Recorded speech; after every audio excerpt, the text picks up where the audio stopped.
Hi friends, welcome back to our channel Easy Way to Learn English. So இதுதான் என்னோடய சேனலை first time பார்க்குறீங்க அப்படின்னா மறக்காமல் சப்ஸ்கிரைப் பண்ணிக்கோங்க. கூடவே பெல் சிம்பிளையும் ப்ரெஸ் பண்ணிக்கோங்க. எதுக்கு என் சேனல் சப்ஸ்கிரைப் பண்ணணும் அப்படின்னு கேட்குறீங்களா? நான் இங்கிலீஷில் இருக்கக்கூடிய எல்லா கிராமர் டாபிக்ஸையுமே தமிழில் கிளியராக டீச் பண்ணிகிட்ருக்கேங்க, உங்களுக்கு புரிகிற மாதிரி. ஸோ சப்ஸ்கிரைப் பண்ணிக்கோங்க. வாங்க வீடியோக்குள்ளே போகலாம். ஷாப்பிங் போகணும்பா, ஆனால் கோல்டு வெதராக இருக்குது, இல்லைனா மழை பெஞ்சிட்டே இருக்குது, ரொம்ப ட்ரெஸ்ஸெல்லாம் இருக்குது, என்னால் வெளியில் போய் ஷாப்பிங்லாம் பண்ண முடியாது. ஆனால் வீட்டுக்கு தேவையான க்ராசரிஸும் வாங்கணும். ஸோ இந்த சுச்சுவேஷனில் என்ன பண்ணுறதுன்னு யோசிச்சுட்ருக்கீங்களா? கவலையே படாதீங்க. BuyMote அப்படிங்கிற ஷாப்பிங் ஆப்பை நீங்கள் டவுன்லோட் பண்ணிட்டீங்கன்னா போதும். 20% டிஸ்கவுண்ட்டில் உங்களுக்கு எல்லா க்ராசரி ஐட்டம்ஸும் கிடைக்குது. நீங்கள் ஆர்டர் பண்ணிங்கன்னா 5 to 7 ஒர்க்கிங் டேஸ்க்குள்ளேயே உங்களுக்கு டெலிவரியும் கிடச்சிரும். ஸோ உங்களுக்கு தேவைப்பட்டால் இந்த ஆப்போட லிங்க்கை நான் டிஸ்கிரிப்ஷனில் தரேன், மறக்காமல் இன்ஸ்டால் பண்ணி யூஸ் பண்ணி பாருங்கள். நம்ம இப்போ ப்ரொனவுன்ஸோட டைப்ஸ் எல்லாம் பார்த்துட்டே வந்துட்டு இருக்கோங்க. ஸோ நீங்கள் இதுக்கு முன்னாடி இருக்க 2 வீடியோ பார்க்கலனா மறக்காமல் டிஸ்கிரிப்ஷனில் லிங்க் தரேன், அதை போய் பார்த்துட்டு வந்து இந்த கண்டினியூஸ் பார்த்தீங்கன்னா உங்களுக்கு கிளியராக புரியும். ஏன்னா ப்ரொனவுன்ஸில் எத்தனை டைப்ஸ் இருக்குது அப்படிங்கிறத நம்ம தெரிஞ்சுக்கிட்டால் தான் கரெக்டாக நம்ம வந்து ப்ரொனவுன்ஸை யூஸ் பண்ண முடியும். ஸோ இன்றைக்கி பார்க்க போகிற டைப்ஸ் என்ன அப்படின்னா, டிஸ்ட்ரிபியூட்டிவ் ப்ரொனவுன் அப்படின்னு சொல்கிறாங்க. என்னது டிஸ்ட்ரிபியூஷனா என்னது? ஒவ்வொருத்தவங்களுக்கும் அப்படியே பகிர்ந்து கொடுக்குறதில்ல. ஸோ இங்கே வந்து ஒரு வார்த்தை நவுனுக்கு பதிலாக யூஸ் பண்ணியிருப்பாங்க. அந்த வார்த்தை வந்து ஒரு ஆளை மட்டும் குறிப்பிட்டு சொல்லாமல் ஒரு நம்பர் ஆஃப் பீப்புளை சேர்த்து சொல்லும் ஒரே வார்த்தையில். ஸோ அந்த மாதிரியான நவுன்ஸை தான் என்ன சொல்கிறாங்க, டிஸ்ட்ரிபியூட்டிவ் ப்ரொனவுன் அப்படிங்கிற வேர்டை வச்சு சொல்கிறாங்க. ஸோ இங்கே கொடுத்துருக்க எக்ஸாம்பிள் நான் ரீட் பண்ணி காட்டுறேன் பாருங்க. Each of the men received a reward. இந்த சென்டென்ஸை பார்த்தாலே உங்களுக்கு புரியுது இல்லையா? ஈச் ஆஃப் த மென், இங்கே இருக்கக்கூடிய ஒவ்வொரு மனுஷனும் ஒவ்வொரு ஆணும் அந்த ரிவார்டை வந்து ரிசீவ் பண்ணாங்க. ஸோ மொத்தமாக அங்கே 100 இருக்கலாம், 200 மெம்பர்ஸ் இருக்கலாம், ஆனால் ஒவ்வொருத்தவங்களும் வாங்கினாங்கன்னு சொல்லும்போது அந்த ஈச் அப்படிங்கிற ஒரு ப்ரொனவுனை நம்ம இங்கே யூஸ் பண்ணியிருக்கோம். ஸோ அதை தான் டிஸ்ட்ரிபியூட்டிவ் ப்ரொனவுன் அப்படின்னு சொல்கிறாங்க. Either of you can go. இங்கே இருக்கக்கூடிய 2 பேர்த்தில் யாராவது ஒருத்தவங்க போகலாம், இல்லைனா இங்கே இருக்கக்கூடிய ஒரு 5 பேர் இருக்கலாம், அந்த 5 பேர்த்தில் யாரோ ஒருத்தவங்க நீங்கள் போகலாம் அப்படின்னு சொல்கிற அர்த்தம். ஸோ இந்த இடத்துல ஐதர் அப்படிங்கிற ஒரு ப்ரொனவுனை யூஸ் பண்ணியிருக்காங்க, அதுவும் டிஸ்ட்ரிபியூட்டிவ் ப்ரொனவுன். நெக்ஸ்ட் பாருங்கள், neither of the accusations is true. உனக்குள்ளே நிறையா சந்தேகங்கள் இருக்குது, அதில் ஏதோ ஒன்று கரெக்டு அப்படின்னு சொல்கிற இடத்துல அந்த நெய்தர்ங்கிற வேர்டு யூஸ் பண்ணியிருக்காங்க இல்லையா? ஸோ அதை தான் வந்து டிஸ்ட்ரிபியூட்டிவ் ப்ரொனவுன் அப்படின்னு சொல்கிறாங்க. ஸோ இது ஒரு டைப். செகண்ட் டைப் பாருங்களேன். இதில் who broke this window, what shall we do now, which would you prefer? இது எல்லாத்துலேயும் பார்த்தீங்கன்னா ஹூ, வாட், விச் அப்படிங்கிற ஒரு கொஷனை ரைஸ் பண்ணியிருக்காங்க. இது ஒரு நவுன் இருக்க வேண்டிய இடத்துல ஒரு கொஷனிங் வேர்டாக வந்திருக்கு. ஸோ அந்த இடத்துல நவுனும் போட்டுக்கலாம், ப்ரொனவுனும் போட்டுக்கலாம். ஸோ அந்த ப்ரொனவுனை ஃபில் பண்ணக்கூடிய ஒரு இடத்த தான் வந்து ஹூங்கிற ஒரு கொஷின் வேர்டை போட்டு ஃபில் பண்ணியிருக்கோமா? ஸோ அந்த கொஷின் வேர்டு இங்கே இன்ட்ராகேட்டிவ் ப்ரொனவுன் அப்படின்னு சொல்லியிருக்காங்க. ஸோ கொஷின் கேட்குறதுனால அதுக்கு இன்ட்ராகேட்டிவ் ப்ரொனவுன் அப்படின்ற பேர் வந்திருக்கு. ஸோ இது உங்களுக்கு 2 புரிஞ்சிருக்கும்னு நினைக்கிறேன். இதோட எக்ஸசைஸ் பார்த்தா இன்னும் கிளியராக புரியும். எக்ஸசைஸ் 3 அப்படின்னு கொடுத்துருக்காங்க. Underline the correct distributive pronounce in the following sentences. So நம்ம ஃபஸ்ட் டைப் பார்த்தோம் இல்லையா, அந்த டிஸ்ட்ரிபியூட்டிவ் ப்ரொனவுன்ஸ் கலந்து இருக்கும் இந்த சென்டென்ஸில். அதை வேர்டை மட்டும் நம்ம கண்டுபிடிச்சா போதும். Each of you has received a prize. இதில் பாருங்கள், ஈச் ஒவ்வொருத்தவங்களுக்கும் பரிசு இங்கே கிடச்சிருக்கு அப்படின்னு சொல்கிற இடத்துல each. Either of them is good enough. இங்கே இருக்கக்கூடியவர்களில் கொஞ்சம் பேர், தெம் அவங்களில் ஒருத்தவங்க வந்து எப்படி இருக்காங்களா, குட் இனஃபாக இருக்கிறாங்களாம். ஸோ அந்த ஒருத்தவங்க யாருன்னு தெரியாது, அந்த ஐதர்ங்கிற வேர்டை வச்சு அவங்கள மென்ஷன் பண்ணியிருக்கிறதுனால இங்கே ஐதர்ங்கிறது distributive pronoun. Neither of the answers is true. இங்கெல்லாம் வேர்பை பார்த்தீங்கன்னா தெரியும், சிங்குலர்லேயே யூஸ் பண்ணியிருப்பாங்க, ஆனால் நவுன் வந்து ப்ளூரலில் இருக்கும். ஆன்சர்ஸ், தெம், யூ இதெல்லாம் வந்து ப்ளூரலுக்கு யூஸ் பண்ணக்கூடிய ப்ரொனவுன்ஸ் வேர்ட்ஸ், ஆனால் அதை வந்து வேர்பு வந்து சிங்குலரில் தான் இருக்கும். ஏன்னா நெய்தர், எய்தர், ஈச் அப்படின்லாம் நம்ம சொல்லும்போது இங்கே இருக்கக்கூடியவர்களில் ஒருவர் அப்படின்னு நம்ம சொல்லியிருக்கிறாங்க. தமிழில் அப்படியே டிரான்ஸ்லேட் பண்ணி பார்த்தோம்னா, ஸோ ஒருத்தவங்கள தான் சொல்கிறாங்க, ஆனால் எத்தனை பேர் இருக்காங்கன்றத நம்மளுக்கு தெரியாது. ஸோ அந்த இடத்துல இங்கே இருக்கிறவர்களில் ஒருத்தவங்க நல்லவங்களாக இருக்கிறாங்க, குட் இனஃபாக இருக்கிறாங்க அப்படின்னு சொல்லும்போது ஒருத்தரை தான் நம்ம மீன் பண்ணுறோம் அப்படிங்கிறதுனால வேர்ப் வந்து சிங்குலரில் தான் இருக்கும். Each of you has to come at right time. இதில் each. Each of you is responsible for yourself. Each. You can sit on either side of me. இதில் வந்து either. Neither of you is selected for the final. Neither. Every one of us got a prize for winning the competition. இதில் பாருங்க everyone. Next பாருங்கள், the teacher gave us a pen each. ஒவ்வொருத்தவங்களுக்கும் ஒரு pen கொடுத்தாங்க அப்படின்னு சொல்கிற இடத்துல each அப்படிங்கிற வேர்டை யூஸ் பண்ணியிருக்காங்க. neither of the subjects is interesting for me. இதில் neither. ஸோ இது ஈஸியாகவே ஐடென்டிஃபை பண்ண முடியும் நான் நம்புகிறேன். நெக்ஸ்ட்டு எக்ஸசைஸ் 4 பார்க்கலாம் வாங்க. இதில் ஒன்றும் கிடையாது, நம்ம பார்த்த அதே இன்ட்ராகேட்டிவ் ப்ரொனவுன்ஸை கண்டுபிடிச்சா மட்டும் போதும். which is your uncle's house? who is there? What is the matter? Who made the top score? Which one will you take? What is the news? What are those marks on your shirt? Whom do you want? உங்களுக்கு யார் வேண்டும் அப்படின்னு கேட்குறதுல whom do you want அப்படிங்கிற question கேட்டிருக்காங்க. To whom were you speaking?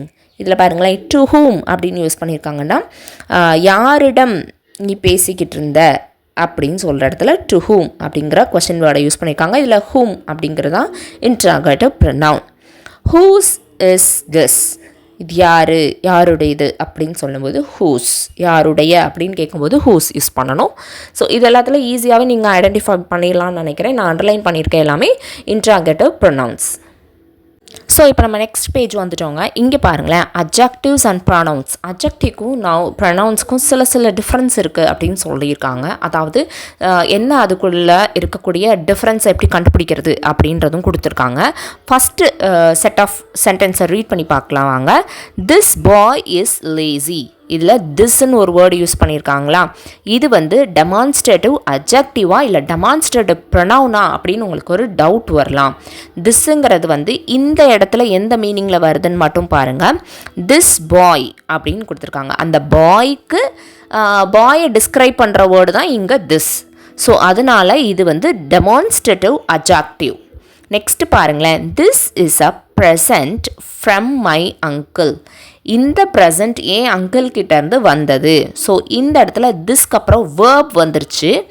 இது வந்து ஒரு pronoun இருக்கக்கூடிய ஒரு நவுன் இருக்கக்கூடிய இடத்த இது ஃபில் பண்ணுறதுனால இதை என்ன சொல்கிறாங்க, டெமான்ஸ்ட்ரேட்டிவ் ப்ரொனவுன் அப்படின்னு சொல்கிறாங்க. ஸோ மேலேயும் திஸ் யூஸ் பண்ணியிருக்காங்க, கீழேயும் திஸ் யூஸ் பண்ணியிருக்காங்க. திஸ்க்கு அடுத்தபடியாக வந்து ஒரு நவுன் வந்துருச்சுன்னா, ஃபஸ்ட்டு சென்டென்ஸில் பார்த்தீங்களா திஸ்க்கு பக்கத்துலேயே பாய்ங்கிற வேர்டு வந்துருச்சு. ஸோ அப்படி அவங்க யூஸ் பண்ணியிருந்தாங்கன்னா அது டெமான்ஸ்ட்ரேட்டிவ் அட்ஜெக்டிவ். நவுன் அந்த வேர்டு திஸ்ஸு பக்கத்தில் ஒரு வேர்ப் வந்துருச்சு, ஆக்ஷன் வேர்டு வந்துருச்சு அப்படின்னா அது வந்து டெமான்ஸ்ட்ரேட்டிவ் ப்ரொனவுன் அப்படிங்கிறத ஞாபகம் வச்சுக்கோங்க. செகண்ட் சென்டென்ஸ் பாருங்கள், வாட் இஸ் தேட் நாய்ஸ். இங்கே பாருங்கள், தேட் நாய்ஸ். நாய்ஸுங்கிறது ஒரு நவுன். ஸோ தேட் பக்கத்தில் ஒரு நவுன் வந்துருச்சா, அப்போ இது வந்து டெமான்ஸ்ட்ரேட்டிவ் அட்ஜெக்டிவ். நெக்ஸ்ட் ஒன் பாருங்கள், ஹூ வாஸ் தேட். இதில் பார்த்தீங்கன்னா தேட் பக்கத்தில் எந்த ஒரு நவுனுமே இல்லை. ஸோ இதுக்கு ஆன்சராக வரக்கூடியது ஒரு ப்ரொனவுனாக தான் இருக்கும். ஸோ அதனால இது demonstrative pronoun. What books have you red. இதுக்கு வந்து எப்படி ஆன்சர் கொடுக்கலாம், எந்த கைண்ட் ஆஃப் புக்ஸு நீ ரீட் பண்ணுவேன் அப்படின்னா I will read horror books அந்த மாதிரி நம்ம சொல்கிறோன்னு வச்சுக்கோங்களேன். ஹாரர் சொன்னதுக்கப்புறமே புக்ஸ் பக்கத்தில் வந்துடும். ஸோ அந்த என்ன வேர்டை நம்ம சொல்கிறோமோ அந்த டிஸ்கிரைபிங் வேர்ட் ப்ளஸ் அது பக்கத்தில் ஒரு நவுன் வந்துடும். ஸோ அப்படி வந்துட்டனாலே அது வந்து அட்ஜெக்டிவ் தான். ஸோ நெக்ஸ்ட் ஒன் பாருங்கள், வாட் டஸ் ஹீ வாண்ட். அவனுக்கு என்ன வேணும், அவனுக்கு ஐஸ்கிரீம் வேணும் அப்படின்னா எப்படி சொல்வீங்க, ஹீ வாண்ட்ஸ் ஐஸ்கிரீம் அப்படின்னு சொல்வீங்க. ஸோ ஹீ வந்துடும், வாண்ட்ஸ் வந்துடும், அதுக்கப்புறம் தான் ஐஸ்கிரீம் வரும். ஸோ இந்த இடத்துல வாட்டுங்கிற வேர்டு வந்து ஒரு ப்ரொனவுனை ரீப்ளேஸ் பண்ணுறதா இருக்குது. ஸோ வாட்டுங்கிற ஒரு கொஸ்டின் வேர்டை ஒரு அட்ஜெக்டிவை ரீப்ளேஸ் பண்ணுற மாதிரி இருந்துச்சுன்னா அது வந்து இன்ட்ராகேட்டிவ் அட்ஜெக்டிவ். அதே வாட்டுங்கிற வேர்டு வந்து ஒரு ப்ரனவுனை ரீப்ளேஸ் பண்ணக்கூடிய ஒரு வேர்டாக அந்த கொஷினில் இருந்துச்சு அப்படின்னா அது இன்ட்ராகேட்டிவ் ப்ரனவுன். ஸோ உங்களுக்கு இது கிளியராக புரிஞ்சிருக்கும்னு நினைக்கிறேன். இந்த ஒரு பாயிண்ட்டை தான் இங்கே எக்ஸ்பிளைன் பண்ணியிருக்காங்க. நெக்ஸ்ட்டு எக்ஸசைஸ் 5 பார்ப்போம். ஸோ மோரார்லெஸ் நம்ம எல்லா வகையான ப்ரனவுன்ஸையும் பார்த்ததுனால இங்கே என்ன கொடுத்துருக்காங்கன்னா ஒரு செட் ஆஃப் சென்டென்ஸ் கொடுத்துட்டு அதில் வந்து என்ன டைப் ஆஃப் ப்ரனவுன் யூஸ் பண்ணியிருக்காங்கன்றதை கண்டுபிடிச்சி சொல்லுங்கள் அப்படின்னு சொல்லியிருக்காங்க. வாங்க நம்ம கண்டுபிடிச்சி சொல்ல முடியுதான்னு பார்க்கலாம். The female lion is called a lioness. She has no mane. மெயின்னா அந்த பிடரி முடியெல்லாம் இருக்கும்ல, ஸோ அது வந்து ஆண் சிங்கத்துக்கு தான் இருக்கும், பெண் சிங்கத்துக்கு இருக்காது. ஸோ இந்த இடத்துல ஷீ அப்படிங்கிற ஒரு ப்ரனவுன் யூஸ் பண்ணியிருக்காங்க. இது எந்த டைப் ஆஃப் ப்ரனவுன் அப்படின்னு நீங்கள் கேட்டிங்கன்னா பர்சனல் ப்ரனவுன். ஸோ இதுக்கு பக்கத்தில் நான் பி அப்படின்னு போட்டிருப்பேன். ஸோ எங்கெல்லாம் நான் பி அப்படின்னு போட்டிருக்கேனோ அது வந்து பர்சனல் ப்ரனவுன். நெக்ஸ்ட்டு பாருங்கள். The camel is a beast of burden. It is used to carry goods across the desert. இதில் இட் அப்படிங்கிற ப்ரனவுன் யூஸ் பண்ணியிருக்காங்க. அகெயின் இது ஒரு பர்சனல் ப்ரனவுன். நெக்ஸ்ட் பாருங்கள். He has lost his dog and cannot find it. இதில் he அப்படிங்கிறத use பண்ணியிருக்காங்க. அது பர்சனல் ப்ரனவுன். his அப்படிங்கிறத யூஸ் பண்ணியிருக்காங்க. இது வந்து பொசசிவ் ப்ரனவுன். நெக்ஸ்ட் பாருங்கள். இட் யூஸ் பண்ணியிருக்காங்க. ஸோ இது வந்து பர்சனல் ப்ரனவுன். நெக்ஸ்ட் சென்டென்ஸ் பாருங்கள். Somebody has stolon my watch. என்னோடய வாட்சை யாரோ திருடிட்டாங்க. அது யாருன்னு தெரியாது இல்லையா? ஸோ அதனால் அந்த ப்ரனவுனை என்ன சொல்லுவாங்க அப்படின்னா இன்டெஃபினைட் ப்ரனவுன். ஸோ யார், என்ன, எவ்வளோ அளவு அப்படிங்கிறதெல்லாம் நம்மளால் ஐடென்டிஃபை பண்ணி, அதாவது இதுதான் டிஃபைனாக சொல்ல முடியாத ப்ரனவுன்ஸ் என்ன சொல்லுவாங்கன்னா இன்டெஃபினைட் ப்ரனவுன் அப்படின்னு சொல்லுவாங்க. ஸோ இது ஒரு டிஃபைன், ஒரு குறிப்பிட்ட அளவு கிடையாது, எவ்வளோ அளவுனே தெரியாது. ஸோ அந்த மாதிரி இடத்துல யூஸ் பண்ணக்கூடிய ப்ரொனவுனை இன்டெஃபினைட் ப்ரொனவுன் அப்படின்னு சொல்கிறாங்க. ஸோ இந்த இடத்துல சம்படிங்கிறது indefinite pronoun. I wish I had not cried so much. இதில் I 2 times யூஸ் பண்ணியிருக்காங்க. இந்த I ரெண்டுமே வந்து பர்சனல் ப்ரனவுன். நெக்ஸ்ட் பாருங்க. both cars are good but this is better than that. இதில் both அப்படிங்கிறது வந்து டிஸ்ட்ரிபியூட்டிவ் ப்ரனவுன், thisங்கிறது டெமான்ஸ்ட்ரேட்டிவ் ப்ரனவுன், thatங்கிறது demonstrative pronoun. There were doors all around the hall but they were all locked. இதில் பாருங்கள். தே அப்படின்னு use பண்ணியிருக்காங்க. அது personal pronoun. May I take this. இதில் பாருங்கள். ஐங்கிறது பர்சனல் ப்ரனவுன், திஸ் அப்படிங்கிறது demonstrative pronoun. I want that ball, it is mine. So இதில் ஐ அப்படிங்கிறது யூஸ் பண்ணது பர்சனல் ப்ரனவுன், தேட் அப்படிங்கிறது டெமான்ஸ்ட்ரேட்டிவ் ப்ரனவுன், அகெயின் இட் அப்படின்னு யூஸ் பண்ணியிருக்காங்க. அது வந்து பர்சனல் ப்ரனவுன். மைன் அப்படிங்கிறது வந்து பொசசிவ் ப்ரனவுன். நெக்ஸ்ட் ஒன் பாருங்கள். All answered their names. All அப்படின்னு கொடுத்துருக்காங்க. எல்லோரும் அப்படின்னு சொல்லுது டிஸ்ட்ரிபியூட்டிவ் ப்ரனவுன். தேர் அப்படிங்கிறது பொசசிவ் ப்ரனவுன். நெக்ஸ்ட் ஒன் பாருங்கள். Some believed the story, others did not.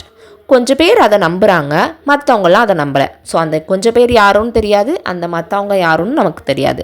So இந்த இடத்துல சம் அண்ட் அதர்ஸ் ரெண்டுமே வந்து இன்டெஃபினைட் ப்ரொனவுன். INDEF அப்படின்னு போட்டிருக்கேன். இன்டெஃபினைட் ப்ரொனவுன், வரையறுக்க முடியாது அப்படின்ற அர்த்தம். The old man often talks to himself. So இந்த இடத்துல himself அப்படிங்கிறது ரிஃப்ளெக்சிவ் ப்ரொனவுன். ஸோ ரிஃப்ளெக்சிவ் ப்ரொனவுனா என்னன்னு நான் ஆல்ரெடி போட்டிருக்கேன், அதோட லிங்க்கும் இருக்கும், கீழே பார்த்துருவாங்க.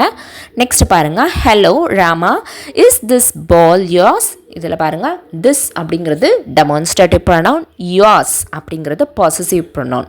நெக்ஸ்ட் ஒன் பாருங்கள். None of the boys seemed to like him. இதில் நன் அப்படிங்கிறது வந்து இன்டெஃபினைட் ப்ரொனவுன், யாருன்னே தெரியாது. ஸோ ஹிம் அப்படிங்கிறது பொசசிவ் ப்ரொனவுன். நெக்ஸ்ட் பாருங்கள். Put them down. இதில் தெம் அப்படிங்கிறது வந்து personal pronoun. Most people like her. Most அப்படிங்கிறது இன்டெஃபினைட் ப்ரொனவுன். முக்கால்வாசி பேருக்கு அவளை பிடிக்கும்பா, அந்த முக்கால்வாசி பேர் யாருன்னு கரெக்டாக தெரியாது இல்லையா? ஸோ அதனால் இன்டெஃபினைட் ப்ரொனவுன்.